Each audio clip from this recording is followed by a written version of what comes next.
I am sitting in today for Karen Hunter. My name is Reggie Osse, better known as Combat Jack, and I hope I do a great job in filling in for the incredible and incomparable Karen Hunter.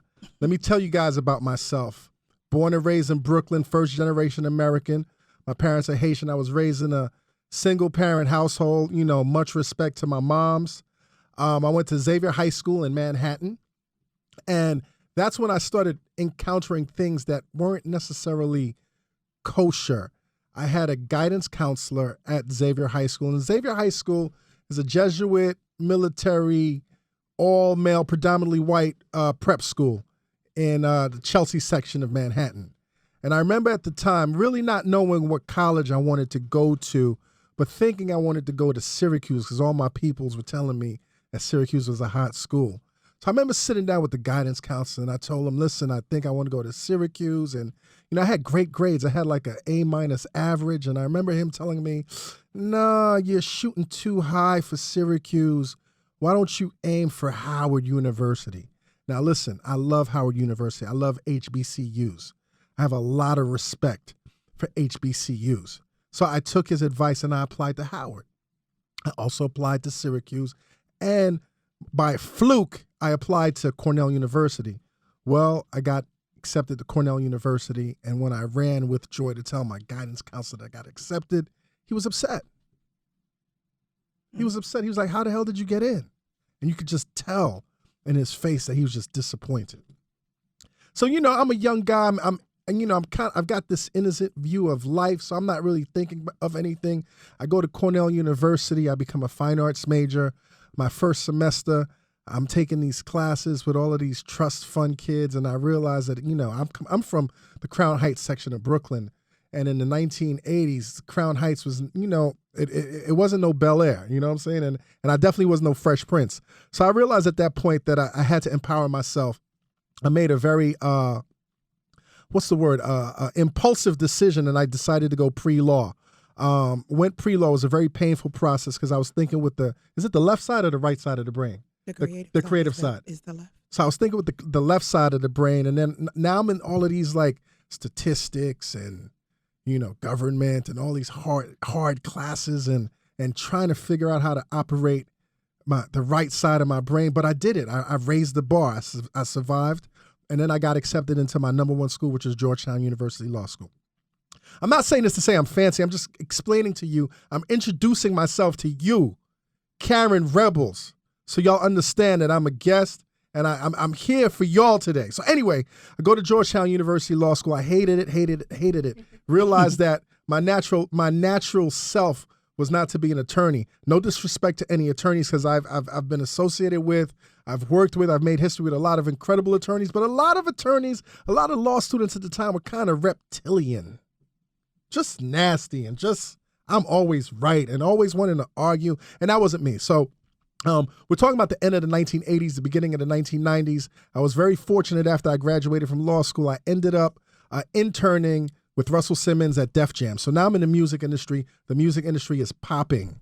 It's popping. I'm rubbing shoulders with Run DMC, LL Cool J, Slick Rick, Public Enemy, all of those cats. A couple of years later, I decided to go into practice for myself. I'm building a law firm right now. I'm representing unknown cats like Damon Dash and Jay-Z. I'm building with cats like Diddy. And I start realizing something. I remember when I love all types of music, but rap is the genre that fits my generation. So I remember like listening to a lot of NWA back in the day. And my mentor, Louise West, who's an attorney that trained me, I remember her saying, what do you think of the impact of these lyrics and the impact of these words? And, because I was young and, I was turned up, I was like, no, this is just music. This is just music. This is just music. But I started realizing, throughout my journeys, things happening like, Tupac and Biggie, who I'm a big fan of Biggie, and Tupac was so impactful and powerful. Those brothers spoke so much about a lot of different things. But one of the things that they also spoke about, very prevalent in their messages, was, the violence and death. And, Biggie's first album was entitled Ready to Die, and Tupac got shot 5 times and then, survived. The brother miraculously survived and was like, yo, who can take 5 like me? Just glorifying that life. And then in just a minute, they were taken away from us. And I was like, you know what? There's something about the word.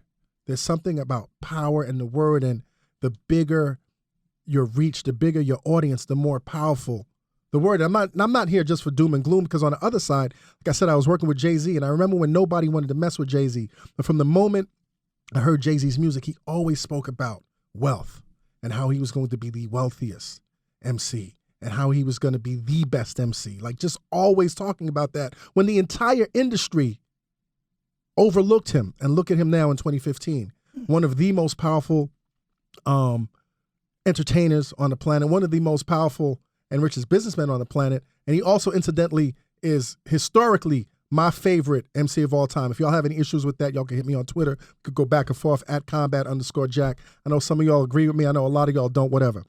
So anyway, man, I'm in the music industry, and I'm noticing that there's power in voice. And then about 10 years ago, I decided that I wanted to leave the industry. I felt that there was something else. I felt like there was a calling out there for me. I didn't know what that calling was, but I left. I don't advise any of you guys to do this, but I left my career cold turkey. We had 3 kids at the time, and my wife looked at me like, "Are you crazy?" And I was like, "Yes, I'm crazy, but I can't ignore this voice that's calling me." So, they say the adage is, the saying is, when you close one door, another one will open. Well, when I closed the doors to my law practice, about 3 months later, I landed a book deal. I authored a book called Bling, The History of Hip Hop Jewelry. And that's when I discovered the internet. Like, when I was an attorney doing these deals in the old brick and mortar days of the music industry, selling CDs and the whole nine, I didn't know anything about the internet. These nerdy little kids would come to me and like, listen to my MP3 and this and that. I was like, yo, get the hell out of here. We're making money. We're selling CDs. I don't want to know anything about this digital nonsense. But when I left the industry, I discovered this digital nonsense was a monster. I discovered blogging. Shout out to my man, Byron Crawford, who was an incredible blogger and who really inspired me. He's hated by a lot, loved by a few, but definitely a polarizing figure. But he really inspired me because I realized that anybody could have a voice on the internet. And if you had something to say, then that voice would carry, because like I said, I realized that the voice is powerful. So I started blogging. I started writing about my exploits in the music industry. I felt I was too close to the industry. I didn't want cats to know that I was this attorney writing about the industry. So I came up with the name Combat Jack. And then, people love my writing, and I found my calling as a writer. And I didn't love writing, but I loved sharing my voice. And about 6 years ago, I started a show called The Combat Jack Show. Started as an online radio show, and then we morphed into podcasts right before podcast became a big thing. My show has been, and I'm not humble bragging or anything, I'm telling you facts, #facts only. The show became one of the most popular shows in the hip hop genre. It's a talk show. I've interviewed so many people. Once again, my former client, Damon Dash. I interviewed Russell Simmons, Spike Lee, J. Cole, which was one of my biggest interviews. One of our next guests on this show, our 2 next guests on this show, on the Karen Hunter show, were actually on my show. And I realized, man, that there's nothing against radio or satellite, but I realized there was no space for like free form interview that wasn't regulated or shaped or confined by ads and commercials and breaks in the whole nine. So I'm a host of the Combat Jack Show. Now, I love talking about entertainment. I love talking about music, but I also noticed, man, like I said, when I was in high school, something was wrong when my guidance counselor was mad that I got into Cornell University. I realized, man, that there was this thing going on in this country, a lot of racial injustice. And I found that so drawn, and, I don't think that, I'm a political speaker. I kind of shy away from like a lot of the smarter, quote unquote, smarter things. I'm not as smart as Karen Hunter, although she'll argue that. But I love talking about entertainment, but I found myself being drawn to speaking out against social injustice. Social injustice in the world, particularly social justice in this country as it regards to the Black community. So I found myself now haunted by my mentor's words. What do these words mean? What do the NWA words mean? Does this mean anything? Well, it does mean something. And when you're in a position where you have a voice, you have a responsibility to speak out. I don't know if it's because I'm older. I don't know if because, I'm kind of tired of music becoming there's very few choices right now. Back then, you could listen to NWA and Tribe Called Quest and Ice Cube and Public Enemy and Queen Latifah, but right now, it's all turned. It's all turned. So I don't know if it's that. I don't know if it's the fact that now my wife and I are raising 4 kids, 3 sons, and I realize these are good kids. My kids go to private school. They've gone to China. They've gone to Paris. But at the same time, going to school, to their private school, each of my sons have been stopped by police. So I can't just sit back and not speak out about anything, especially now that I found my voice and my power. So my relationship with Karen Hunter goes back for many, many, many years. Both of us were very, very fortunate in having the same mentor. My father-in-law, the late, great Teddy Van, was a singer-songwriter in Brooklyn who spoke fluent Yiddish, black man, and was just very, very adept at social issues. And we used to just sit down and play chess and talk, and he would just help mold my mind. I remember coming from, these great institutions like Cornell and Georgetown and kind of having this kind of like arrogant, I made it kind of type of view. Why don't these other brothers make it? And he helped temper that. And he helped, even before it became the word to say, he was like, you got to search for black excellence. Black excellence is everywhere. Black excellence is not just only in the White House. It's on the street corner. It's on the courts, basketball courts. It's everywhere. And he just really helped shape my mind in terms of like the lies that have been told about the black community. All the contributions that we made, not only to this country, but to society that you'll never hear about. I mean, I joke about it, but I didn't know up until this year that a black man invented the potato chip. The potato chip. So if we invented the potato chip, what else did we invent? So going back, I don't want to lose track. So Teddy Van was my mentor. He mentored a lot of other people as well. And Karen Hunter came from that school. So we kind of like distant classmates. We kind of have the same ideology, 2 different missions, but we kind of have the same train of thought, which is definitely to look for black excellence. Black excellence is everywhere. I want to share with you one more example, and then we'll go into the headlines. I remember sitting on the A train. I ride the A train, which is a train line in New York City. And I remember sitting in the train one day.